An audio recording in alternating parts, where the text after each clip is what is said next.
Hello people! Let's do episode 25. That's a lot of lockpicking in 25 days, isn't it? Anyway, today we have this guy. And that's it. End of video. I'm just kidding.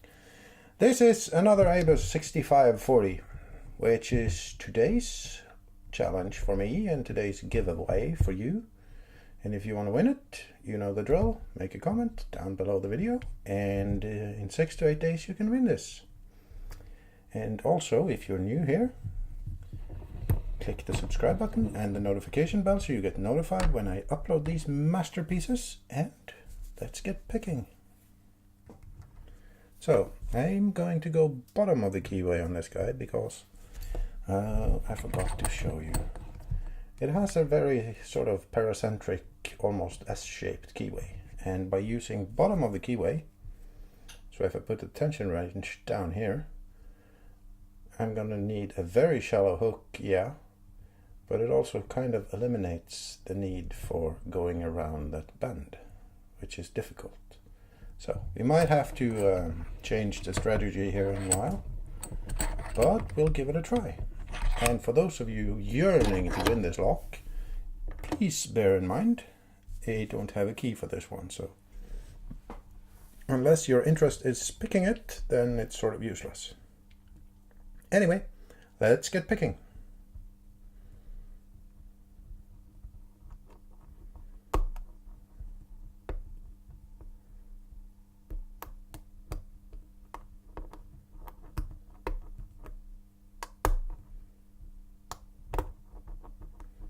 I think I'm oversetting everything just by inserting in my pick because there's not a lot of room with my bottom of the keyway strategy, but you did see that, didn't you?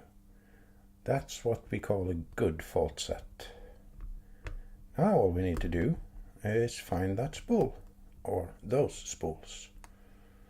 So I'm poking the pins now, looking for feedback, and there it is. See if we can sneak him into place. Theory here is we are caught on a spool, so that the core is turned over. In order to push that spool up and into the Bible up here, it's now oriented like that. To get it up into the hole in the Bible, it needs to straighten out. Ergo, that's why we get counter rotation. Because it needs to straighten out in order for me to be able to push it up into the Bible. And that's why the tension wrench is now going clockwise when I push up on that pin.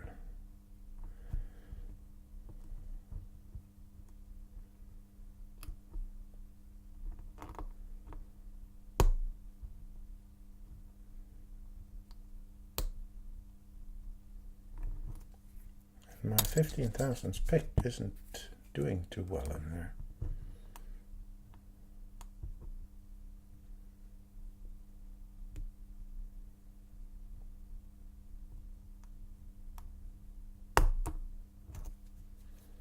I don't know if I got it, but we lost part of a fault set, so we did something wrong, but we did something right. And that is a perfect example of picking security pins.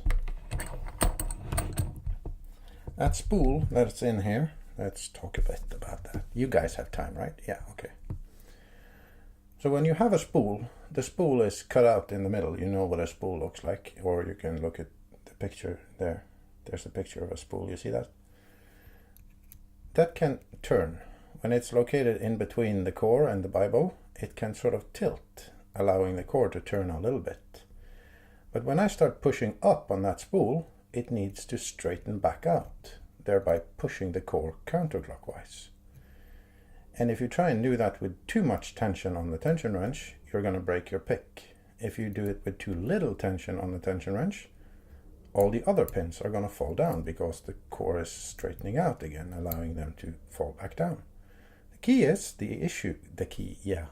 pun intended.